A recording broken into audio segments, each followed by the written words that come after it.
चलो, good morning everyone. So once again we are here to discuss very simplest part of the physics. Physics में जो सबसे important है, जो सबसे ज्यादा टाइम कंज्यूम करता है, जो सबसे ज्यादा ब्रेन यूटिलाइज करने को मतलब करना पड़ता है जहाँ पे, लेकिन कितना भी वर्क करो कॉन्फिडेंस डेवलप नहीं होता है, इस तरह का सेक्शन था ऑप्टिक्स वाला, जिसको हमने बहुत ज्यादा प्रॉपर टाइम देके बहुत अच्छी तरह से प्रिपेयर किया है. और आप सब लोगों ने हर एक टेस्ट में एक्सट्रीमली बेस्ट मार्क्स स्कोर किए. बट अब कंडीशन ये है कि इतनी मेहनत से जो सेक्शन आपने प्रिपेयर किया था उसको भूलना नहीं है. इसका मतलब क्या करना है आपको, रोज उठ के ऑप्टिक्स का जितना भी थ्योरी का पार्ट था मॉड्यूल में हाईलाइट किया होगा, जो भी हैंडरिटन आपके नोट्स होंगे, जो भी आईएमपी एमसीक्यू आपको लगे होंगे, उनको रेगुलर रोज या फिर वीकली 2 to 3 डेज आपको कंपलसरी रिवाइज करना है. ठीक है, क्योंकि इतना टाइम देके ऑप्टिक्स इतनी अच्छी तरह से बार बार प्रिपेयर करना पॉसिबल नहीं है आपको.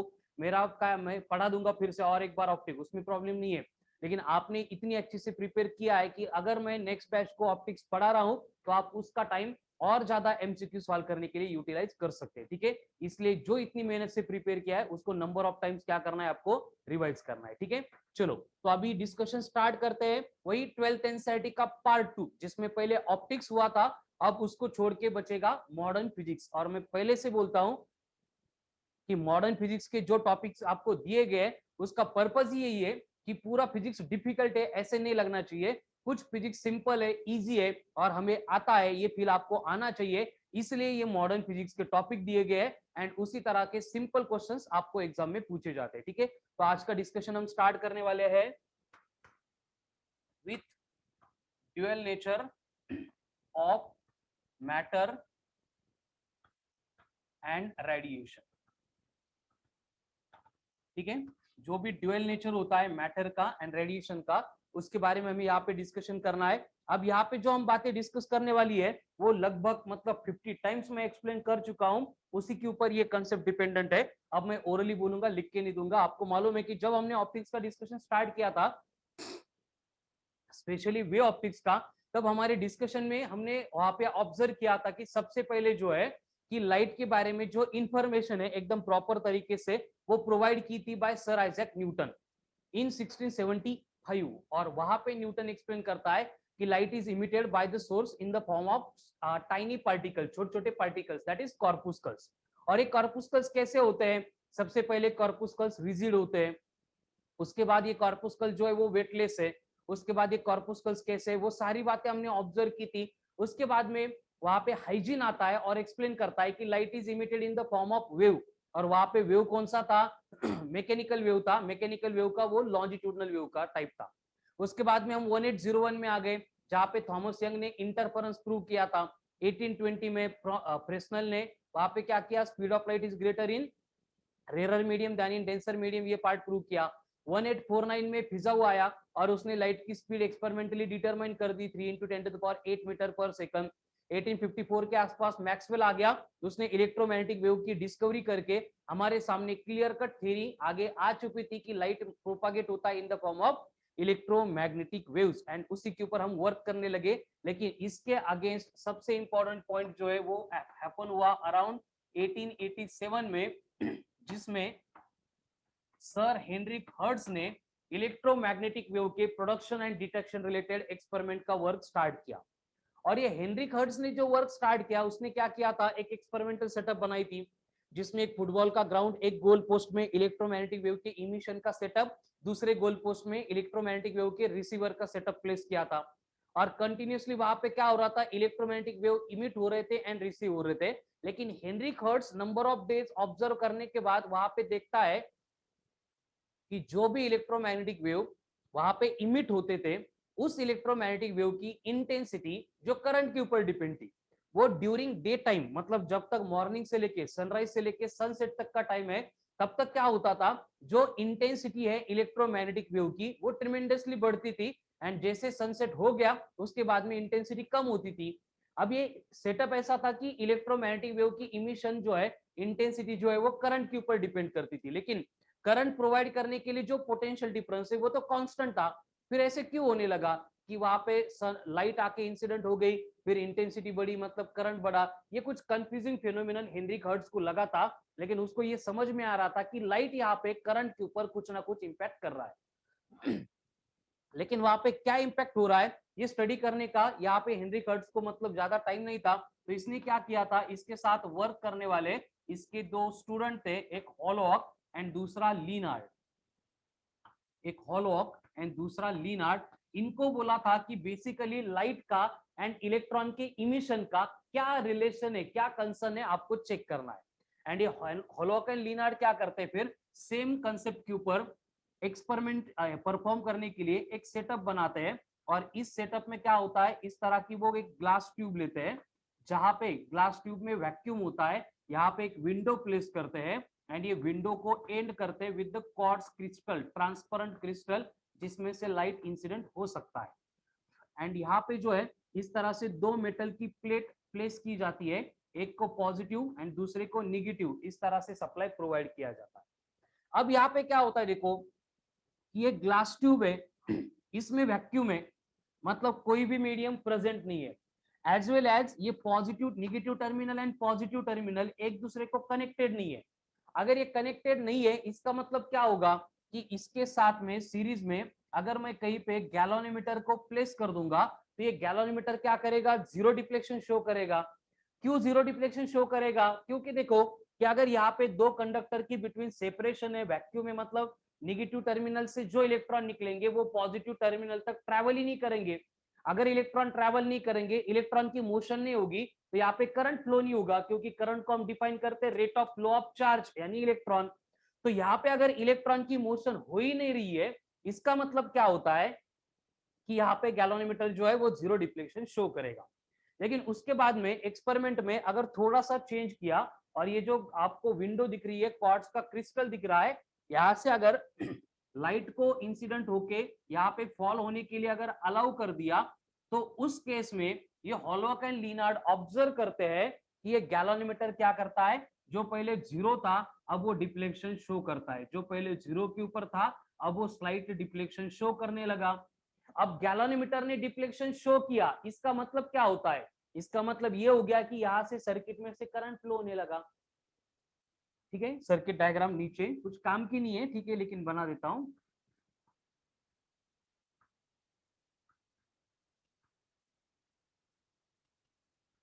ठीक है, इस तरह की एक अरेंजमेंट होती है जिसमें हम यहाँ पे बैटरी यूज करते हैं, एक पॉजिटिव टर्मिनल दूसरा निगेटिव टर्मिनल, यहाँ पे वोल्ट मीटर कनेक्टेड है एंड ये यहाँ पे निगेटिव टर्मिनल को कनेक्टेड है माइनस प्लस, एंड ये दोनों सप्लाई हम चेंज कर सकते हैं, इंटरचेंज कर सकते हैं। इस तरह का कम्यूटेटर सर्किट नीचे होता है। तो कंडीशन क्या होगी, हम ये डिस्कस कर रहे थे कि ये गैलोनीमीटर क्या करने लगा, डिफ्लेक्शन शो करने लगा। अगर गैलोनीमीटर ने डिफ्लेक्शन शो किया है, इसका मतलब क्या हो रहा है कि इसका मतलब करंट फ्लो होने लगा। करंट फ्लो होने लगा मतलब क्या हुआ, चार्जेस फ्लो होने लगे, मतलब यहां से कुछ इलेक्ट्रॉन निकल के वो पॉजिटिव प्लेट तक ट्रैवल करने लगे। लेकिन कंडीशन क्या है कि यहाँ पे दोनों कंडक्टर के बिटवीन तो वैक्यूम था, फिर ये इलेक्ट्रॉन बाहर कैसे आ गए, कोई मीडियम नहीं है, फिर भी अकेला इलेक्ट्रॉन ट्रैवल करने लगा। तो यहाँ पे ये जो एक्सपेरिमेंटल सेटअप में ऑब्जर्व हो रहा था, इसको ये हॉलॉक लीनार्ड एंड हर्ट्ज ने सबसे पहले बोला था कि ये जो इफेक्ट है वो लाइट की वजह से है, ये जो इफेक्ट है वो लाइट की वजह से है। एंड लाइट में कौन होता है, पैकेट्स ऑफ एनर्जी होती है, बंडल्स ऑफ एनर्जी होती है, according to Planck theory that is photon होते हैं। तो ये फोटोन का इफेक्ट है जिससे क्या हो रहा है, इलेक्ट्रॉन इमिट हो रहे हैं। तो इस इफेक्ट को बोला गया था as a photo electric effect. क्या ये फोटो इलेक्ट्रिक इफेक्ट। अब ये फोटो इलेक्ट्रिक इफेक्ट मतलब क्या होता है, यहाँ पे लिख के देता हूं मैं कि phenomenon of emission of electrons from surface of metal when it is exposed to the radiation of suitable frequency, radiation of suitable frequency। ठीक है, तो इस फेनोमेनन को, इस प्रोसेस को बोला जाता है फोटो इलेक्ट्रिक इफेक्ट, जो एक्सपेरिमेंटली भी यहाँ पे एक्सप्लेन की है, शो की है एंड स्टेटमेंट में भी लिखा है। मतलब फोटो इलेक्ट्रिक इफेक्ट सबसे इंपॉर्टेंट फेनोमेनन है। हर एक एग्जाम में इसके ऊपर कंपलसरी एक क्वेश्चन आता है एंड एकदम सिंपल क्वेश्चन आता है, क्योंकि पूरे फोटो इलेक्ट्रिक इफेक्ट रिलेटेड हमें एक ही फॉर्मूला देखना है, ठीक है, आगे आने वाला है। तो यहाँ पे फोटो इलेक्ट्रिक इफेक्ट की आइडिया कैसे आ गई, इसलिए मैंने पूरा हिस्टोरिकल बैकग्राउंड न्यूटन से लेकर हर्ट्ज तक आपको एक्सप्लेन किया था। अब यहाँ पे देखो फोटो इलेक्ट्रिक इफेक्ट, ये वाली जो आइडिया थी वो थी हेनरिक हर्ट्ज की, एक्सपेरिमेंट परफॉर्म करने के लिए हेल्प की थी हॉलोक एंड लिनार्ड की।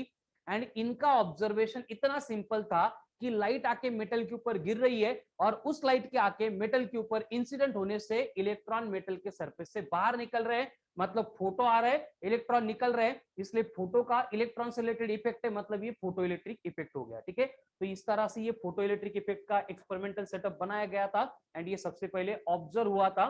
इस एक्सपेरिमेंट को परफॉर्म करने के लिए 1896 से कंक्लूजन आते आते 1905 तक, इतने दिन तक ये हॉलोक एंड लिनार्ड ऐसे ऑब्जर्व करके इसको परफॉर्म कर रहे थे। ऐसे नहीं कि मैंने 2 मिनट में डायग्राम ड्रॉ कर दी, 1 मिनट में एक्सप्लेन कर दिया, मतलब उन्होंने भी 2 दिन में एक्सपेरिमेंट किया होगा, ठीक है, ऐसे नहीं होता है। तो ये बेसिक आइडिया था, बेसिक इंट्रोडक्शन था फोटो इलेक्ट्रिक इफेक्ट का। अब इससे रिलेटेड थोड़ा सा डिस्कशन करते हैं। अब यहाँ पे जो है देखो, एक्सपेरिमेंट परफॉर्म किया था हॉलोक एंड लिनार्ड ने, लेकिन एक्सपेरिमेंट में जो भी एक्चुअल प्रोसेस हो रही है वो क्यों होती है एंड कैसे होती है, इसको एक्सप्लेन किया था बाय सर अल्बर्ट आइंस्टाइन ने। किसने एक्सप्लेन किया था? बाय अल्बर्ट आइंस्टाइन ने।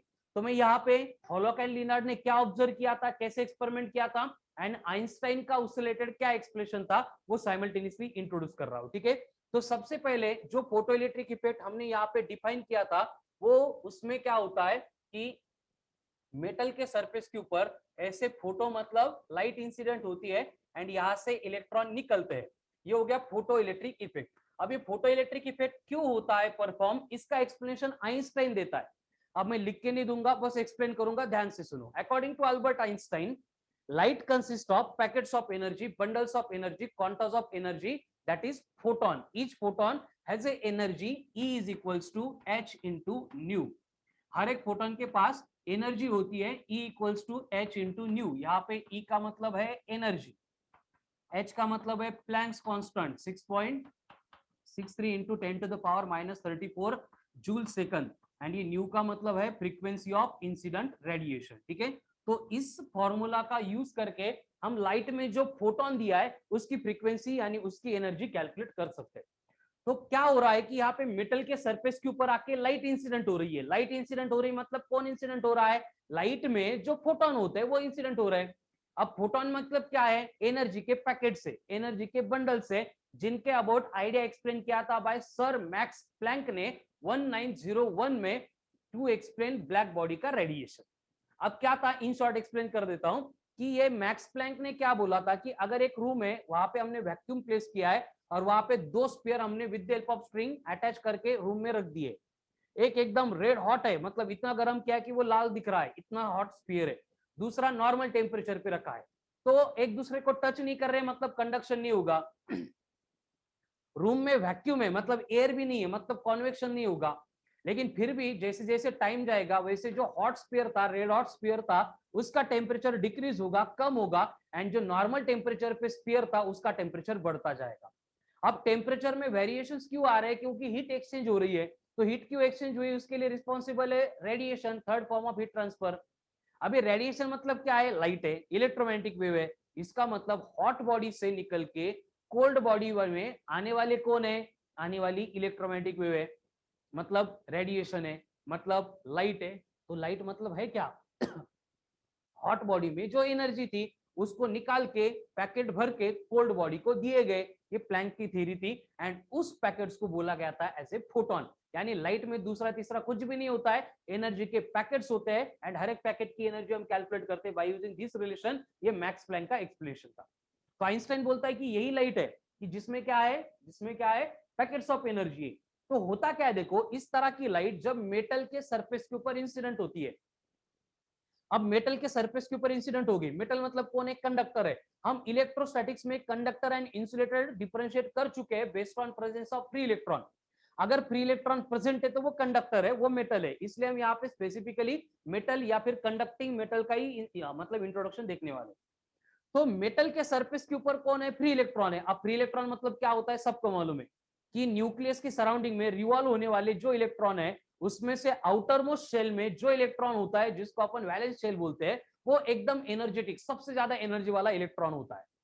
एंड उस एनर्जी वाले इलेक्ट्रॉन को, मतलब वैलेंस शेल वाले इलेक्ट्रॉन को अगर कहीं से और थोड़ी एनर्जी मिल गई तो वो इलेक्ट्रॉन क्या करेगा? उस एनर्जी को गेन करके जंप करेगा और वो फ्री हो जाएगा। अकॉर्डिंग टू आइंस्टाइन, ये लाइट जब इंसिडेंट होती है मेटल के सरफेस के ऊपर तो वो फ्री इलेक्ट्रॉन के साथ ये लाइट में जो फोटोन है वो कोलाइड होते हैं। इस कोलिजन के प्रोसेस का एक रूल है। क्या रूल है? कि total energy of the photons always conserve but number of photons may और मे नॉट बी कंजर्व। यानी क्या? यानी कि ये कि फोटोन की जो एनर्जी है वो 101% जितनी थी वो पूरी की पूरी इलेक्ट्रॉन को मिलने वाली। लेकिन ऐसा नहीं कि 10 फोटोन आके इंसिडेंट हो गए थे, मतलब 10 इलेक्ट्रॉन के साथ कोलाइड होकर 10 इलेक्ट्रॉन को निकालेंगे, ऐसा नहीं हो सकता। क्योंकि कुछ फोटोन जो है वो कोलाइड होंगे फ्री इलेक्ट्रॉन के साथ, कुछ फोटोन रिवॉल्विंग इलेक्ट्रॉन के साथ भी कोलाइड हो सकते हैं। तो जो फोटोन फ्री इलेक्ट्रॉन के साथ कोलाइड हो गया, अब फ्री इलेक्ट्रॉन पहले से फ्री था मतलब एनर्जेटिक था, अब कोलिजन के प्रोसेस में क्या हो गया? उसको और एनर्जी मिल गई। फ्री इलेक्ट्रॉन क्या करता है? उस एनर्जी को गेन करता है एंड डायरेक्ट मेटल के सरफेस के बाहर ही जंप करता है। मेटल के सरफेस के बाहर आ गया मतलब वो क्या करेगा? अभी एक्सपेरिमेंटल सेटअप में हमने देखा था, पॉजिटिव टर्मिनल उसको अट्रैक्ट करेगा एंड ये इलेक्ट्रॉन की मूवमेंट स्टार्ट होगी from negative terminal to positive terminal and वहां पे करंट फ्लो होगा। इस तरह से एकदम सिंपल वर्ड्स में अल्बर्ट आइंस्टाइन ये बातें एक्सप्लेन करता है। ठीक है, कि फोटो इलेक्ट्रिक इफेक्ट क्यों होता है, कैसे होता है। अब इसके बाद में हॉलॉक एंड लीनार्ड ने क्या किया था? ये एक्सपेरिमेंट परफॉर्म करने के बाद यहाँ पे कुछ ऑब्जर्वेशंस किए थे, दे आर एक्सट्रीमली इंपॉर्टेंट। और इनके ऑब्जर्वेशन इस तरह से थे कि फर्स्ट केस में इन्होंने बोला कि अगर वहां पे intensity of incident radiation and applied potential difference, इन दोनों को अगर हम कांस्टेंट रखेंगे, इन दोनों को हम कांस्टेंट रखेंगे तो वहां पे सिर्फ फ्रीक्वेंसी का जो वेरिएशन होगा, फ्रीक्वेंसी का वेरिएशन होगा विद पीसी, मतलब फोटो इलेक्ट्रिक करंट, वो कैसे होगा ये इन्होंने ग्राफिकली प्लॉट किया था। इस तरह का एक ग्राफ ड्रॉ किया है और ग्राफ में y एक्सिस के अलोंग पीसी है, पीसी मतलब photo electric current, and x axis के अलोंग कौन है? Frequency of incident radiation. तो यहाँ पे ये एक्सपेरिमेंटल ऑब्जर्वेशन इस तरह से था हॉलॉक एंड लीनार्ड का कि अगर इंटेंसिटी एंड पोटेंशियल डिफरेंस को कांस्टेंट मेंटेन रख के फ्रीक्वेंसी को अगर मैंने जीरो रखा तो फोटो इलेक्ट्रिक करंट जीरो मिलता है। अगर मैंने फ्रीक्वेंसी को स्टेप बाय स्टेप थोड़ा इंक्रीज करना स्टार्ट किया तो भी फोटो इलेक्ट्रिक करंट जीरो ही होता है। फ्रीक्वेंसी को और थोड़ा इंक्रीज किया फिर भी फोटो इलेक्ट्रिक करंट जीरो होता है। एंड हर एक एक्सपेरिमेंट में हर एक मेटल से रिलेटेड एक मिनिमम फ्रीक्वेंसी होती है। इतनी फ्रीक्वेंसी अचीव हो गई कि वहां पे फ्रीक्वेंसी बढ़ाओ या मत बढ़ाओ, फोटो इलेक्ट्रिक करंट क्या होता है? ऑटोमेटिकली राइज करना, इंक्रीज करना स्टार्ट कर देता है। अगर फिर से इंसिडेंट रेडिएशन की फ्रीक्वेंसी इससे कम कर दी तो photo electric current cut off होता है, स्टॉप होता है। अगर फिर से फ्रीक्वेंसी की वैल्यू इससे और थोड़ी सी बढ़ा दी तो वहां पे फोटो इलेक्ट्रिक करंट फिर से बढ़ता है। इसका मतलब क्या हो रहा है? इसका मतलब there is a minimum cut off frequency below which photo emission is not possible. क्या हो रहा है कि यहाँ पे there is minimum cut off frequency below which photo emission below which photo emission is not possible, below which photo emission is not possible। एक minimum cut off frequency है जिससे कम अगर फ्रीक्वेंसी रखेंगे तो वहां पे फोटो इमिशन पॉसिबल ही नहीं है। उसको बोला गया था न्यू नॉट, या फिर यहाँ पे मैं लिख के दे रहा हूं threshold frequency. Threshold frequency, threshold frequency क्या है? थ्रेशोल्ड फ्रीक्वेंसी मतलब उसका नोटेशन इस टॉपिक में रहेगा न्यू नॉट, और उसका मतलब एक minimum cut off frequency below विच, जिससे कम फोटो इमिशन पॉसिबल ही नहीं है। वही ग्राफिकली हम देख रहे हैं कि इससे फ्रीक्वेंसी अगर कम हो गई तो फोटो इलेक्ट्रिक करंट बढ़ेगा ही नहीं, मतलब ये मिनिमम कट ऑफ फ्रीक्वेंसी है। जिससे ज्यादा की फ्रीक्वेंसी है या फिर इक्वल है तो फोटो इमिशन 100% होगा। तो यहाँ पे इस ग्राफ से रिलेटेड एक इंपॉर्टेंट कंडीशन में लिख रहा हूं कि फॉर फोटो इमिशन, मतलब अगर फोटो इमिशन हो रहा है, फोटो इलेक्ट्रिक इफेक्ट परफॉर्म होना है, तो उसके लिए कंडीशन होगी कि इंसिडेंट लाइट की जो फ्रीक्वेंसी है वो थ्रेशोल्ड फ्रीक्वेंसी से ग्रेटर और इक्वल चाहिए। लेकिन वही अगर वेवलेंथ का रिलेशन लेना है तो ये जो वेवलेंथ है वो इक्वल टू और लेस देन चाहिए थ्रेशोल्ड वेवलेंथ से। ऐसा क्यों? क्योंकि C equals to nu into lambda, V equals to n into lambda. इस रिलेशन से हम यहाँ पे प्रूव कर सकते हैं कि nu proportional to 1 upon lambda. मतलब frequency and wavelength inversely proportional है, इसलिए फ्रीक्वेंसी ग्रेटर देन और इक्वल टू चाहिए लेकिन वेवलेंथ कम चाहिए। ये आगे जाके बहुत कंफ्यूज करता है, इसलिए मैंने स्टार मार्क करके यहाँ पे लिख के दिया है कि अगर frequency of incident radiation threshold frequency के इक्वल है या फिर ग्रेटर है तो फोटो इलेक्ट्रिक इफेक्ट होगा। लेकिन अगर वेवलेंथ की बात चल रही है तो वेवलेंथ है वो थ्रेशोल्ड वेवलेंथ से कम चाहिए या फिर इक्वल चाहिए। ठीक है, ये फर्स्ट पार्ट एक्सप्लेन किया गया था बाय हॉलॉक एंड लिनार्ड। अब इससे रिलेटेड जो है आइंस्टाइन इसका रीजन एक्सप्लेन करता है कि ये मिनिमम फ्रीक्वेंसी से कम फ्रीक्वेंसी पे फोटो इमिशन क्यों नहीं होता है। क्योंकि वहां पे आइंस्टाइन बोलता है कि हर एक इलेक्ट्रॉन को मेटल के सरफेस से जंप करके बाहर आने के लिए कुछ अमाउंट ऑफ एनर्जी रिक्वायर्ड होती है। For every electron there is a requirement of minimum amount of energy to get free from the surface of metal. तो जब तक ये एनर्जी मिलेगी नहीं तब तक ये इलेक्ट्रॉन मेटल के सरफेस से जंप करके बाहर नहीं आएगा। समझ में आ रहा है ना? अब इलेक्ट्रॉन को मिलने वाली एनर्जी किसके ऊपर डिपेंड थी? उसके साथ कोलाइड होने वाले फोटोन के साथ, फोटोन के ऊपर। अगर फोटोन के पास ही इतनी एनर्जी नहीं थी तो वो इलेक्ट्रॉन को निकाल नहीं सकता। लेकिन आने वाले फोटोन की एनर्जी अगर सफिशिएंट है, जितनी इलेक्ट्रॉन को रिक्वायर्ड थी मेटल के सरफेस से फ्री होने के लिए, तो इसका मतलब इलेक्ट्रॉन उसको गेन करेगा एंड इस पॉइंट के बाद सारे इलेक्ट्रॉन जंप करके मेटल के सरफेस के बाहर चले जाएंगे। ठीक है, ये था first observation of Hallwachs and Lenard related to photo electric effect, जिसको एक्सप्लेन किया था बाय अल्बर्ट आइंस्टाइन। ठीक है, अब इसी तरह से सेकंड पार्ट एक्सप्लेन किया गया था जिसमें क्या चेंज हुआ, जिसमें यहाँ पे फ्रीक्वेंसी को कांस्टेंट रखा गया और इंटेंसिटी का जो वेरिएशन है विद फोटो इलेक्ट्रिक करंट उसके ऊपर ऑब्जर्वेशंस हुए। यानी कि देखो अब यहाँ पे फ्रीक्वेंसी कांस्टेंट है, फ्रीक्वेंसी एंड पोटेंशियल डिफरेंस ये दोनों क्या है? कांस्टेंट है। और फ्रीक्वेंसी कितनी रखनी थी? Nu greater than equals to nu naught, तभी फोटो इलेक्ट्रिक इफेक्ट होगा।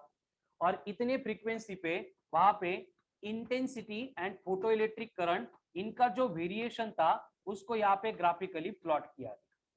Intensity and photo electric effect जो है, फोटो इलेक्ट्रिक करंट जो है, इनका यहाँ पे रिलेशन एक्सप्लेन किया गया। ठीक है, तो ये intensity versus photo electric current इनके बिटवीन का जो रिलेशन है वो यहाँ पे ग्राफिकली प्लॉट किया जाएगा। तो ग्राफिकली प्लॉट करने के बाद यहाँ पे जो ग्राफ मिला था वो इस तरह से था कि जब इंटेंसिटी ऑफ इंसिडेंट रेडिएशन 0 थी तब फोटो इलेक्ट्रिक करंट 0 था। जैसे इंटेंसिटी बढ़ने लगी उसी स्टेप में उसी रेशो से इंटेंसिटी भी बढ़ने लगी। मतलब ग्राफिकली प्लॉट करने के बाद यहाँ पे एक स्ट्रेट लाइन मिली पासिंग थ्रू ओरिजिन, एंड ये ग्राफ होता है straight line passing through origin अगर दोनों टर्म्स एक दूसरे के साथ डायरेक्टली प्रोपोर्शनल है। तो इसका मतलब यहाँ पे ग्राफिकली एंड एक्सपेरिमेंटली प्रूव हुआ था कि photo electric current is directly proportional to the intensity of incident radiation. अगर फोटो इलेक्ट्रिक करंट बढ़ा तो उसके लिए इंटेंसिटी रिस्पॉन्सिबल है, अगर इंटेंसिटी कम हो गई तो फोटो इलेक्ट्रिक करंट क्या होता है? कम होता है। लेकिन यहाँ पे कोई भी मिनिमम कट ऑफ इंटेंसिटी नहीं है, सिर्फ वो नॉन जीरो चाहिए। जीरो इंटेंसिटी पे फोटो इलेक्ट्रिक करंट नहीं होगा, जैसे इंटेंसिटी बढ़ गई वैसे फोटो इलेक्ट्रिक करंट बढ़ जाएगा। ये ऑब्जर्वेशन था हॉलॉक एंड लिनार्ड का। फिर ऐसे क्यों होता है इससे रिलेटेड एक्सप्लेनेशन आता है फिर से अल्बर्ट आइंस्टाइन का, और आइंस्टाइन एक्सप्लेन करता है कि इंटेंसिटी ऑफ लाइट, ध्यान से सुनो, intensity of light it means intensity of light का मतलब क्या होता है? Number of photons present in the light. क्या है? Number of photons present in the light. Intensity का मतलब number of photons present inside the light. Light में कितने नंबर ऑफ फोटॉन्स है उसको बोला जाएगा इंटेंसिटी ऑफ लाइट। यानी कि क्या होगा कि लाइट की इंटेंसिटी बढ़ेगी मतलब फोटॉन के नंबर बढ़ेंगे। अगर फोटॉन के नंबर बढ़ गए इसका मतलब क्या होगा? वो फोटॉन जब मेटल के सरफेस के ऊपर आके इंसिडेंट होगा वो इलेक्ट्रॉन के साथ में कोलाइड होगा अगर फोटोन के नंबर बढ़ेंगे इसका मतलब फोटोन इलेक्ट्रॉन के कोलिजन बढ़ेंगे, एंड अगर फोटोन इलेक्ट्रॉन के कोलिजन बढ़ गए इसका मतलब क्या होगा, जो इलेक्ट्रॉन मेटल के सरफेस से जंप करके बाहर आने वाले थे उनके नंबर भी बढ़ जाएंगे। इलेक्ट्रॉन के नंबर बढ़े मतलब करंट बढ़ जाएगा, इसलिए इंटेंसिटी के साथ फोटोइलेक्ट्रिक करंट डायरेक्टली प्रोपोर्शनल है। लेकिन ये बातें एक्सप्लेन की थी बाय अल्बर्ट आइंस्टाइन ने एकदम सिंपल वे से। ठीक है, तो ये सेकंड ऑब्जर्वेशन था हॉलॉक एंड लिनार्ड का। अभी इसके बाद में हॉलॉक एंड लिनार्ड ने क्या किया कि इंटेंसिटी एंड फ्रीक्वेंसी को कांस्टेंट रखा, बस वेरिएशन जो है वो पॉजिटिव पोटेंशियल के साथ किया। मतलब पॉजिटिव पोटेंशियल जो अप्लाई किया था उसको बढ़ाते गया और बढ़ाते टाइम समझ में आ गया कि वहां पे फोटो इलेक्ट्रिक करंट बढ़ता है एक पर्टिकुलर मैक्सिमम वैल्यू के वैल्यू तक। ठीक है, saturation potential and saturation current. Saturation आता है मतलब सेम कंडीशन है, देखो जैसे शुगर है उसमें हमने वाटर है उसमें हमने शुगर ऐड कर दी, डिजोल्व होती है, और थोड़ी शुगर ऐड कर दी, डिजोल्व होती है, और थोड़ी शुगर ऐड कर दी, जल्दी डिजोल्व नहीं हो रही, हम उसको स्टर कर रहे हैं, फिर वो डिजोल्व हो जाएगी। उसके बाद अगर शुगर ऐड करेंगे तो वो डिजोल्व नहीं होगी, उसके बाद कितना भी स्टर करेंगे तो डिजोल्व नहीं होगी। इसका मतलब क्या हो गया, सोल्यूशन सैचुरेट हो गया, उसकी कैपेसिटी खत्म हो गई। उसी तरह की कंडीशन यहाँ पे होती है कि फोटोइलेक्ट्रिक इफेक्ट में हम एज्यूम करेंगे कि जो दो मेटल की प्लेट थी, इस मेटल के प्लेट के ऊपर लाइट आके इंसिडेंट हो रही थी, एंड यहाँ पे जो है इस प्लेट को हमने पॉजिटिव पोटेंशियल अप्लाई किया था, इसलिए ये प्लेट सारे इलेक्ट्रॉन को अट्रैक्ट कर रही थी। अब कंडीशन एज्यूम करो कि जैसे कि फॉर एग्जांपल लाइट के इंसिडेंट होने से अराउंड 200 इलेक्ट्रॉन बाहर निकले थे, लेकिन कुछ इलेक्ट्रॉन ऐसे थे कि उनके पास एनर्जी कम थी, इसलिए बेचारे इलेक्ट्रॉन ये पॉजिटिव प्लेट तक ट्रेवल नहीं कर पा रहे थे। इसका मतलब क्या होगा कि 200 में से हार्डली 50 टू 60 इलेक्ट्रॉन्स ऐसे होंगे जो इस प्लेट तक ट्रैवल कर पाएंगे, बाकी सारे इलेक्ट्रॉन इधर उधर से पड़ून जाना, ऐसी सिचुएशन हो रही थी। लेकिन हमने क्या किया, पॉजिटिव पोटेंशियल की वैल्यू बढ़ाते गए स्टेप बाय स्टेप। और पॉजिटिव पोटेंशियल बढ़ाने से क्या होगा, यहाँ पे जो इधर उधर गिरने वाले इलेक्ट्रॉन थे उनके पास एनर्जी कम थी, लेकिन फिर भी ये पॉजिटिव प्लेट क्या करेगी, उस इलेक्ट्रॉन को अट्रैक्ट करेगी। अब इलेक्ट्रॉन के नंबर 50 टू 60 थे, वो बढ़ के 100 टू 120 होंगे। हम और पॉजिटिव पोटेंशियल बढ़ाएंगे, उनके नंबर 160 टू 180 हो जाएंगे, और पोटेंशियल बढ़ाएंगे, उनके नंबर 180 टू 200 हो जाएंगे।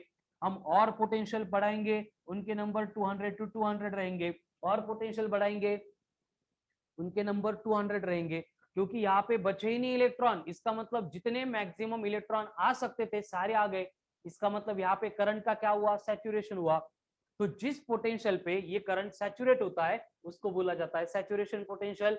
जहां पे सैचुरेशन करंट की वैल्यू होती है, मैक्सिमम वैल्यू ऑफ करंट होती है, उसको बोला जाता है सैचुरेशन करंट। ठीक है, बस ये इतना ही ऑब्जर्वेशन था, इसमें कोई आइंस्टाइन का एक्सप्लेनेशन वगैरह कुछ नहीं है। ठीक है, लेकिन इसके अगेंस्ट अगर एक्सपेरिमेंट में और एक चेंज करेंगे कि आने वाले जो इलेक्ट्रॉन थे उनको हमें रोकना है, कि फिर से यहाँ पे एक प्लेट है मेटल की, उसके ऊपर लाइट इंसिडेंट हो गई, इलेक्ट्रॉन निकल के इस प्लेट के ऊपर आ रहे थे। तो हमने क्या किया, अभी जो पॉजिटिव प्लेट था उसका पोटेंशियल धीरे धीरे धीरे कम कर करके जीरो किया।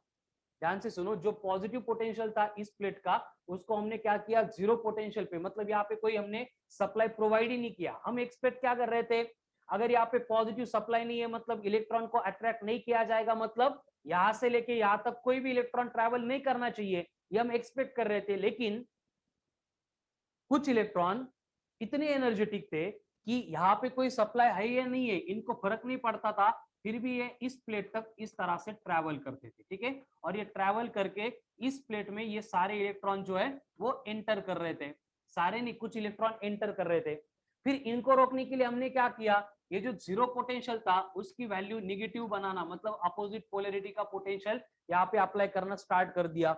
अब हम एक्सपेक्ट कर रहे थे कि इलेक्ट्रॉन नहीं आने चाहिए, लेकिन यहाँ पे क्या हो रहा था, कुछ इलेक्ट्रॉन ऐसे थे कि जो नहीं आ सके, लेकिन कुछ इलेक्ट्रॉन ऐसे थे जिनके पास एनर्जी इतनी थी कि ये निगेटिव प्लेट के रिपल्शन को ओवरकम करके इस प्लेट में एंटर कर रहे थे। फिर हमने निगेटिव पोटेंशियल की वैल्यू और बढ़ा दी, फिर ऑब्जर्व किया, उसको और बढ़ाने के बाद हमें समझ में आ गया कि यहाँ पे कुछ इलेक्ट्रॉन ऐसे थे कि अब भी प्लेट में एंटर कर रहे। फिर हमने निगेटिव पोटेंशियल की वैल्यू और बढ़ा दी, उसके बाद एक भी इलेक्ट्रॉन की हिम्मत नहीं हो रही थी इस प्लेट में एंटर करने। यानी कि अब क्या हो रहा है, इस पर्टिकुलर पोटेंशियल पे एक भी इलेक्ट्रॉन इस प्लेट से इस प्लेट तक ट्रैवल नहीं कर रहा है, मतलब करंट जीरो हो गया। करंट जीरो हो गया मतलब करंट का कट ऑफ हो गया। तो जिस पोटेंशियल पे यहाँ पे करंट कट ऑफ होता है उसको बोला जाता है cut off potential. Cut off potential, and ये कट ऑफ पोटेंशियल इस टॉपिक में हम यहाँ पे नोटेशन यूज करेंगे वी नॉट, वी जीरो। तो इसके लिए कंडीशन क्या हो गई कि जो इलेक्ट्रॉन मैक्सिमम काइनेटिक एनर्जी वाला था हाफ mv², उसको रोकने के लिए यहाँ पे वर्क डन हुआ Q इंटू वी, यानी E इंटू वी नॉट। ये एक्सप्रेशन हमें मिलता है जो हमें एमसीक्यू सॉल्व करने के लिए बहुत हेल्प करने वाला है। ठीक है, cut off potential is given by half mv² must be equal to E into v naught. ये कंडीशन जब सेटिस्फाई हो जाएगी तब कोई भी इलेक्ट्रॉन इस नेगेटिव प्लेट में इंटर नहीं कर पाएगा, यानी कि करंट जीरो हो जाएगा, स्टॉप हो जाएगा, मतलब करंट कट ऑफ हो जाएगा, finished. Half mv² must be equal to E into v naught. यहाँ पे m का मतलब क्या होगा, मास किसका, इलेक्ट्रॉन का, कितना होता है 9.1 इंटू 10⁻⁻31 kg। देन v का मतलब वेलोसिटी ऑफ इलेक्ट्रॉन कितनी होती है, हर एक केस में डिफरेंट होती है। e का मतलब चार्ज ऑन इलेक्ट्रॉन, और कितना ये charge 1.6 into 10⁻⁻19 coulomb. V naught का मतलब स्टॉपिंग पोटेंशियल, ऐसा पोटेंशियल जो इलेक्ट्रॉन को रोक रहा है, करंट को जीरो बना रहा है, मतलब इलेक्ट्रॉन को स्टॉप करने वाला पोटेंशियल है, that is stopping potential. So this is all about photoelectric effect and observations as per made by Hollock and Lenard related to photoelectric effect। चलो क्लियर है यहां तक सबको। अब ये था फोटो इलेक्ट्रिक इफेक्ट जिसको एक्सप्लेन किया गया था बाय हॉलॉक एंड लीनार्ड, एंड साइमल्टेनियसली कौन सी प्रोसेस क्यों होती है, कैसे होती है, इसका डिटेल एक्सप्लेनेशन साइमल्टेनियसली प्रोवाइड किया था बाय अल्बर्ट आइंस्टाइन। तो जो आइंस्टाइन था उसका यहाँ पे बहुत इंपॉर्टेंट पॉइंट आगे आने वाला है। क्यों देखो, क्योंकि जो हम देख रहे थे लाइट की थ्योरीज, मतलब अभी थोड़ा सा एक्चुअल पॉइंट से डिफरेंट पॉइंट डिस्कस कर रहा हूं कि 1854 से 1860 तक मैक्सवेल की थ्योरी आने के बाद हमने क्लियर कट डिसाइड कर लिया था कि लाइट का नेचर अब कैसा है, एक ही है, that is light propagates in the form of electromagnetic wave with very high speed, that is 3 into 10⁸ metre per second. और उसके बाद में ये हेनरी हर्ट्ज आता है, ये एक्सपेरिमेंटली यहाँ पे इंट्रोड्यूस करता है कि लाइट मतलब वेव नहीं है, लाइट मतलब फोटोन है। और इनके पास एक्सपेरिमेंटल सारे प्रूफ थे, मतलब इनको अपन रिजेक्ट नहीं कर पा रहे थे। उसी बीच 1901 में सर मैक्स प्लैंक आता है, वो भी अपनी सिमिलर थ्योरी लेके आता है, और जहां पे मैक्स प्लैंक एक्सप्लेन कर रहा है कि लाइट मतलब क्या है, फोटोन है, लाइट मतलब क्या है, फोटोन है। यानी कि यहाँ पे जो हमने वेव की थ्योरी लाइट की एक्सेप्ट कर ली थी इलेक्ट्रोमैग्नेटिक वेव वाली, ये फोटोन की theory by Max Planck and इनका फोटो इलेक्ट्रिक इफेक्ट, ये क्या कर रहे थे, यहाँ पे लाइट के नए नेचर के बारे में इंफॉर्मेशन प्रोवाइड कर रहे थे। ठीक है, तो आइंस्टाइन इसको एकदम अच्छे से एक्सप्लेन करता है कि लाइट का नेचर कैसे चेंज होता है। एंड उसको पढ़ने से पहले हमें यहाँ पे पढ़ना है कि Einstein photo electric equation, Einstein's photoelectric equation. और ये इक्वेशन एक्सप्लेन करने से पहले आइंस्टाइन ने दो बातें बोली है कि आपको ये क्लियरली समझना है कि light consist of packets of energy, bundles of energy, quantums of energy, and each photon consist of energy given by E is equals to h into nu, where h का मतलब Planck's constant which is given by 6.63 into 10⁻⁻34 joule into second. nu का मतलब frequency of incident radiation.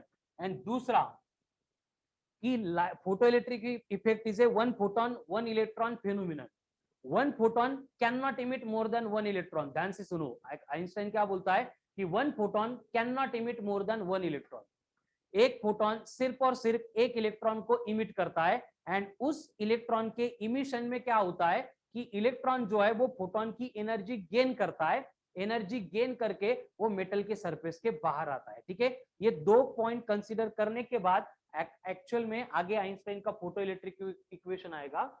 अब देखो Einstein का photo electric equation क्या है। अब यहाँ पे देखो आइंस्टाइन का फोटो इलेक्ट्रिक इक्वेशन एकदम सिंपल है। आइंस्टाइन ने क्या बोला था, मैं स्टेटमेंट नहीं लिख रहा हूँ, मॉडल में सब कुछ प्रिंट करके दिया है, मैं ओरली एक्सप्लेन कर रहा हूँ, उस स्टेटमेंट के ऊपर फोकस करो। आइंस्टाइन ने क्या बोला था कि जब भी लाइट यानी फोटोन मेटल के ऊपर आके इंसिडेंट हो गए, फोटोन मतलब कौन है, एनर्जी का पैकेट, इंसिडेंट होने के बाद उनको कौन मिलेगा, फ्री इलेक्ट्रॉन मिलेगा, क्योंकि एटम के बाहर वही रहता है। अब ये फ्री इलेक्ट्रॉन एंड फोटोन एक दूसरे के साथ टक्कर हो जाएगी, उनका कोलिजन हो जाएगा, झगड़े करेंगे। उस झगड़े का रूल है, हर बार जीतेगा कौन, इलेक्ट्रॉन। इलेक्ट्रॉन जीतने के बाद क्या करेगा, प्रोटॉनचं अस्तित्व संपवून टाकणार फोटॉनचं, एंड फोटॉन की जो टोटल एनर्जी थी वो खुद के पास लेगा और मोर एनर्जेटिक होगा। जैसे हम हॉलीवुड की वो कॉमिक्स मूवी देखते हैं या फिर कार्टून देखते हैं ना, झगड़े हो गए फिर, या फिर कोई गेम है, वीडियो गेम है ना, उनके हथियार हमारे पास आते हैं, वही सिचुएशन होती है कि इलेक्ट्रॉन क्या कर रहे हैं, उसकी एनर्जी खुद को ले रहे, गेन कर रहे। एनर्जी मिलने के बाद इलेक्ट्रॉन को क्या करना है, इलेक्ट्रॉन का जन्म से माइंडसेट ऐसा है कि उनको फ्री होना है, इलेक्ट्रॉन का नहीं, हर किसी का, हमें भी। आप इतनी अच्छी पढ़ाई क्यों कर रहे हैं, आपको भी वही है कि करियर सेट करना है, अच्छे कॉलेज में एडमिशन मिल गया, फिर आप फ्री हो जाएंगे, रेस्ट्रिक्शन नहीं रहेंगे और जैसे चाहे वैसे जी सकते हैं, ठीक है। आपका पर्पस भी वही है, हर किसी का पर्पस वही है, इलेक्ट्रॉन का पर्पस भी वही है कि अगर मुझे कहीं से एनर्जी मिल गई, तो पहले ये सोच रहे थे कि मुझे अगर एनर्जी मिल गई तो मैं एटम से फ्री हो जाऊंगा। अब ये फ्री इलेक्ट्रॉन पहले से एटम से फ्री है, अब आगे की सोची उनकी कि अब एटम से तो फ्री हो गया और थोड़ी एनर्जी मिल गई तो मैं सरफेस से फ्री हो जाऊंगा, मेटल से फ्री हो जाऊंगा एंड इंडिपेंडेंट इंडिविजुअल मूव करूंगा इधर उधर। इसलिए इलेक्ट्रॉन क्या करते हैं, फोटोन से झगड़े करते हैं, उनकी एनर्जी गेन करते हैं, एनर्जी गेन करने के बाद उस एनर्जी को दो स्टेप में यूटिलाइज करते हैं, ठीक है। ध्यान से सुनो, इलेक्ट्रॉन क्या करते हैं, जो एनर्जी उनको मिली थी उसको दो स्टेप में यूटिलाइज करते हैं। फर्स्ट स्टेप को बोला जाता है as a to do work function. Work function, देखो इलेक्ट्रॉन को जो फोटोन की एनर्जी मिली थी उसका इलेक्ट्रॉन क्या करते हैं, दो स्टेप में यूटिलाइजेशन करते हैं। पहला काम होता है टू डू वर्क फंक्शन। अब ये वर्क फंक्शन मतलब क्या है, वर्क फंक्शन मतलब है minimum amount of energy, minimum amount of energy required by an electron, required by an electron to get or to become free from surface of metal। Metal के surface से free होने के लिए जो minimum amount of energy required होती है उसको बोला जाता है वर्क फंक्शन, जिसका डिनोटेशन है फाई नॉट। यानी कि पहले फोटोइलेक्ट्रिक इफेक्ट के टाइम भी मैंने यही एक्सप्लेन किया था, वही पॉइंट यहाँ पे आ रहा है कि इलेक्ट्रॉन को जो एनर्जी मिल गई, इलेक्ट्रॉन उसको बैंक में एफडी नहीं करने वाला, इलेक्ट्रॉन क्या करने वाला है, तुरंत उस एनर्जी का यूटिलाइजेशन करके मेटल से बाहर जंप करके आने वाला है, एंड उसको मेटल के बाहर आने के लिए जो एनर्जी लगी थी उसको बोला गया work function denoted by phi naught. अब नेक्स्ट स्टेप में इलेक्ट्रॉन क्या करता है, जो भी उसकी एनर्जी बची है, मतलब रिमेनिंग अमाउंट ऑफ एनर्जी जो है उसको वो कन्वर्ट करता है इन the form of kinetic energy and भागने लगता है। उसको फ्री उसके लिए होना था, उसको जहां मन चाहे वहां पे भागना था, ठीक है। तो एक बार मेटल के सरफेस से बाहर आने के लिए कुछ अमाउंट ऑफ एनर्जी, एक बार बाहर आ गया फिर रिमेनिंग एनर्जी का वो क्या करता है, खुद के मोशन के लिए यूटिलाइजेशन करता है, मतलब काइनेटिक एनर्जी में कन्वर्ट करता है। By virtue of that kinetic energy all possible direction में जहां पे मन किया जब मन किया वो ट्रैवल करना स्टार्ट कर देता है। एंड यहाँ पे मुझे इलेक्ट्रॉन की जो काइनेटिक एनर्जी है वो मिलेगी। देखो कंडीशन क्या थी, फोटोन से कितनी एनर्जी मिली थी, फोटोन की एच न्यू, उसमें से फाई नॉट इतनी एनर्जी खर्च हो गई और remaining amount of energy kinetic energy में कन्वर्ट हो गई। जो बोर्ड पे इक्वेशन दिख रहा है इसको बोला जाता है आइंस्टाइन्स फोटोइलेक्ट्रिक इक्वेशन। क्या बोला जाता है, Einstein's photoelectric equation. Extremely important equation है, इस साल नीट में भी, इस सेशन के जेई में भी एंड इस साल के सीईटी में भी इसके ऊपर कंफर्म क्वेश्चंस आने वाले हैं। अगर बोर्ड्स हो गई तो बोर्ड में भी न्यूमेरिकल आएगा, ठीक है। अदरवाइज ये बाकी एग्जाम में कंपलसरी इससे रिलेटेड क्वेश्चन आना है, मतलब आना है। Kinetic energy equals to h nu minus phi naught, kinetic energy is equals to h nu minus phi naught. ये था आइंस्टाइन का फोटोइलेक्ट्रिक इक्वेशन। कितना सिंपल है देखो, कुछ भी मतलब ऐसे दिमाग को हेडेक नहीं है, एकदम सीधा सीधा बस सुन रहा है, लेकिन फिर भी सारा पार्ट कंसेप्चुअली क्लियर हो रहा है, कुछ प्रॉब्लम ही नहीं है। इसका रीजन ये है कि ये at the end of syllabus topic दिए गए, मतलब सारी कंसेप्ट क्लियर होने के बाद अपन इसको पढ़ रहे हैं। दूसरा एडवांटेज ये है, रीजन ये है कि ये मॉडर्न है, लेटेस्ट फिजिक्स है, अभी अभी की घटना है ये सब, इसलिए थोड़ा सा कनेक्ट करने के लिए भी सिंपल है। तीसरा, बहुत सारी बातें हैं इस सेक्शन में जो आएगी वो ऑलरेडी केमिस्ट्री में बहुत बार पढ़ चुके हैं, मतलब दोनों सब्जेक्ट में कॉमन है एंड प्रैक्टिकली जो है ये सेक्शन है इजी, कॉम्प्लिकेटेड कुछ क्वेश्चंस, कॉम्प्लिकेटेड फॉर्मूले ऐसे कुछ है ही नहीं, बेसिक थ्योरी है एंड थ्योरी रिलेटेड एक दो फॉर्मूले, एक दो स्टेप के एक दो फॉर्मूले, उससे ज्यादा कुछ भी नहीं है। ठीक है, तो अभी जो इक्वेशन हमने आइंस्टाइन का प्रूव किया था वो है kinetic energy equals to h nu minus phi naught. अगर यहाँ पे ऐसी सिचुएशन हो गई कि इलेक्ट्रॉन जो है सरफेस से बाहर जंप करके तो आ गए, लेकिन बाहर आने के बाद उनकी सारी एनर्जी खर्च हो गई, मतलब काइनेटिक एनर्जी जीरो हो गई। ये कब पॉसिबल है? ये तभी पॉसिबल है अगर इलेक्ट्रॉन को जो एनर्जी मिली थी वो सिर्फ उतनी थी जितनी बाहर आने के लिए रिक्वायर्ड थी। मतलब जो फाई नॉट है is equals to h into nu naught था, यानी कि जब nu is equals to nu naught था, फ्रीक्वेंसी कितनी है? Exactly equal to cut off frequency है। मतलब सिर्फ बाहर आने के लिए जितनी एनर्जी रिक्वायर्ड थी उतनी एनर्जी हमने दी थी, मतलब ये फाई नॉट बना H into nu not. By using this expression हम वर्क फंक्शन कैलकुलेट कर सकते हैं। ठीक है, तो यही वैल्यू अगर अबव ऊपर की इक्वेशन में पुट करेंगे तो काइनेटिक एनर्जी बनेगी H nu minus H into nu not.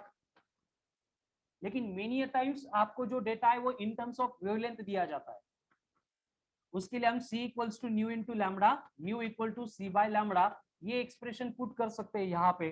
तो मुझे काइनेटिक एनर्जी के लिए फॉर्मूला मिलेगा, kinetic energy is equals to h c by lambda minus h c by lambda naught. ये हो गई काइनेटिक एनर्जी। अगर वेवलेंथ से रिलेटेड डेटा दिया है तो हर बार एच सी आने वाला है, तो हम क्या करते हैं, इसको पहले से कैलकुलेट करके रखते हैं एंड कैलकुलेशन में हर बार उसी को यूज करते हैं। एच का मतलब कौन था? 6.63, सी का मतलब 3, अब 10 to the power minus 34 into 10 to the power 8। अब इनका मल्टीप्लीकेशन अगर करेंगे तो ये आता है 19.89 into 10 to the power minus 26, यानी h इंटू सी को अपन approximately 20 into 10 to the power minus 26 consider कर। उसमें भी प्रॉब्लम यह होता है कि जो लैम्बडा गिवन है उसकी power 10 to the power minus 7 होती है, वो ऊपर आके बनती है माइनस 19, सो दैट हम उसको कॉमन ले सकते हैं। ठीक है, तो ये न्यूमेरिकल सॉल्व करते टाइम आपको ध्यान में आएगा, बस ये एच सी की वैल्यू कितनी है, कैसे आ गई, इसको ध्यान से देखो। तो ये जो बोर्ड पे एक फॉर्मूला दिख रहा है एक ही है, उसको हम आगे जाके थोड़ा सा डिफरेंट स्टेप में यहाँ पे कन्वर्ट कर सकते हैं। जैसे कि फॉर एग्जांपल हमने कट ऑफ फ्रीक्वेंसी के टाइम में देखा था, कट ऑफ फ्रीक्वेंसी के टाइम में क्या देखा था कि कट ऑफ फ्रीक्वेंसी के सिचुएशन में वहां पे हमने देखा था कि काइनेटिक एनर्जी जो है half into m into v square is equals to होती है ई इंटू वी नॉट। इसको अगर मैं ऊपर की इक्वेशन में पुट करेंगे तो ये बनेगा E into v naught is equals to h nu minus phi not.